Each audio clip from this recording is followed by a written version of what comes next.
کچھ درویش ہیں، درویش اللہ والے، جنہوں نے واقعی بند کیا ہوا ہے اپنے اوپر خواہشوں کا دروازہ.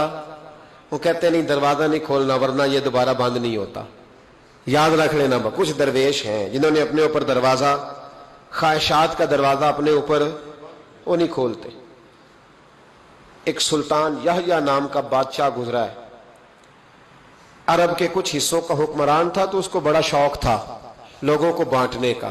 دو قسم کے لوگ ہوتے ہیں نا، کچھ کو جمع کرنے کا شوق ہوتا ہے، کچھ کو شوق ہوتا ہے کوئی روٹی کھا لے.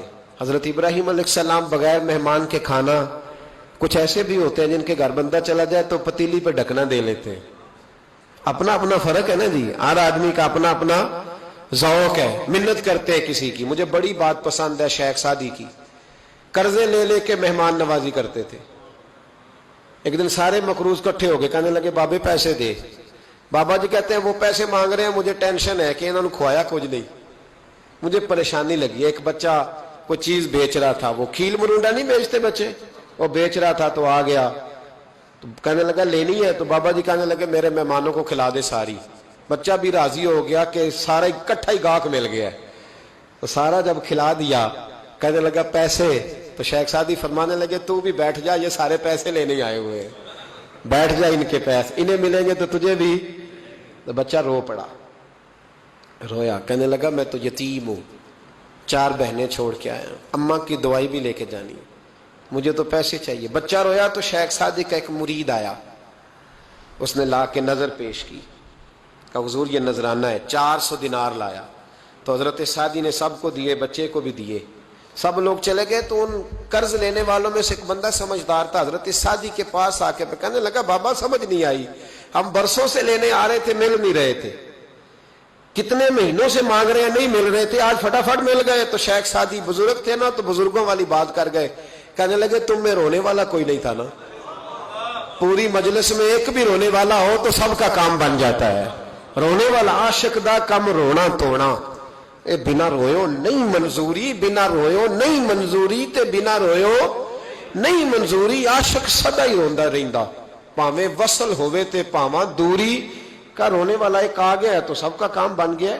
تو کچھ لوگوں کو شوق ہوتا، بادشاہ کو سلطان یحییٰ عرب کے کچھ حصوں کا بادشاہ تھا، شوق بڑا تھا لوگوں کو کھلانے پلانے کا، بڑا شوقین تھا، بڑا بانٹتا تھا. اور کئی دفعہ معاذ اللہ اس پر فخر بھی کرتا تھا جو نہیں کر، تکبر سے بھی کہتا تھا بڑی جائیدادیں آؤ جس نے لینا ہے، تکبر بھی کرتا تھا معاذ اللہ جو نہیں کرنا چاہیے تھا.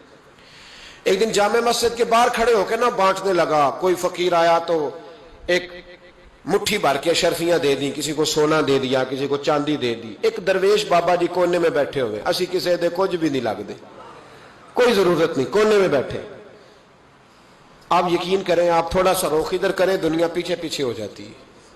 اگر آپ پیچھے بھاگیں گے تو آگے دوڑ کے بھاگے گی. یہ مزاج ہے قوم کا، کسی کا حال پوچھ لیں وہ بگڑ جاتا ہے، کہتا ہے مجھ سے کوئی کام ہوگا تبھی تو پوچھا ہے. اور آپ چپ کر جائیں، خاموش ہو جائیں، یہ بھی بڑی مصیبت ہے. کہ پیار کر لیں تو اس کا بھی نقصان دیکھنے میں آتا ہے. کہتے ہیں پتہ نہیں میرے اندر کیا لالچ ہے، کیا خوبی ہے جس وجہ سے مجھ سے اتنی محبت ہو رہی ہے. وہ بابا جی کونے میں توجہ ہی نہیں کی. جب توجہ نہ کی تو سلطان کی توجہ خود بخود ہو گئی. سلطان یحییٰ کہنے لگے بابا کوئی قابل توجہ آدمی ہے، سب لوگ لائنوں میں لگے ہوئے بھاگ رہے ہیں، بادشاہ آیا ہے. یہاں تو شادی پہ کھانا کھل جائے تو بڑے بڑے امیروں کا پتہ چل جاتا ہے کہ بننے کیا لگا ہے. کہتے پتہ نہیں دوبارہ چھوٹے گوشت کی ٹرے آئے گی کہ نہیں آئے گی. اور اتنا سارا رکھ لیتے ہیں کہ علمان والحفیظ، بڑے بڑے امیروں کے پول کھل جاتے ہیں، پتہ چلتا ہے کتنے تگڑے امیر ہیں. تو جب اس نے کہا شرفیاں، سونے، ہیرے، جواہرات، تو جو نہیں تھے فقیر وہ بھی لائنوں میں لگ گئے. لیکن وہ فقیر پھٹے پرانے کپڑے، سانو تخت ہزارے دی لوڑ کیے، نالے کی لگے شہر ببول دے نال، اسی اپنی بال کے سیکھنے، سانو کی لگے کسی اور دے نال. اور اقبال نے اس کی تشریح کی. اقبال کہنے لگے ہوا گو تند و تیز ہے لیکن چراغ اپنا جلا رہا ہے. ہوا گو تند و تیز ہے، تیز ہوا میں چراغ نہیں جلتے. ہوا گو تند و تیز ہے لیکن چراغ اپنا جلا رہا ہے. وہ مرد درویش حق نے جس کو عطا کیے ہیں انداز خوش روانہ، فرماتے ہیں جسے اللہ نے بے نیازی دے دی، لالچ سے دور کر لیا، وہ کسی کی پرواہ، وہ اپنا چراغ جلاتا ہے. اپنی مٹی پہ چلنے کا سلیقہ سیکھو. سنگ مرمر پہ چلو گے تو پھسل جاؤ گے، وہ بابا بیٹھا ہے تو بادشاہ کہنے لگا اسے بھی بلاؤ. بابے کو بلایا, کہنے لگا تجھے کچھ نہیں چاہیے؟ بابا کہنے لگا چاہیے تو بڑا کچھ, پر تجھ سے نہیں چاہیے. کہا کس سے چاہیے؟ فرمایا اس سے چاہیے جو دے کے حساب نہیں پوچھتا, بغیر حساب دیتا ہے, اس سے چاہیے. کہنے لگا نہیں, دروازہ کھلا ہے, تو بھی لے لے. بابا کہنے لگا میں لے تو لوں پر تو دے کچھ نہیں نہ سکتا. بادشاہ کو غصہ آیا, اکڑ تھی, تکبر تھا. کہنے لگا تو کیوں نہیں میں دے سکتا, تو سوال کر. تو بابے نے ساتھ والے فقیر سے لکڑی کا کالا پیالہ پکڑا, ہوتے نا فقیروں کے پاس مانگ, لکڑی کا کالا پیالہ, تو کہا لو دے دو کچھ. اس نے فوری طور پر سونے کی اشرفیاں مٹھی بھری اور لکڑی کے پیالے میں ڈالی.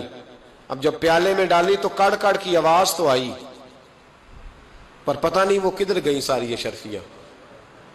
دوسری مٹھی ڈالی تو پھر کڑ کڑ کی آواز آئی, پر اشرفیاں کدھر گئی کوئی پتہ نہیں چلا. تیسری, چوتھی, پانچویں, بابے کا پیالہ خالی کا خالی.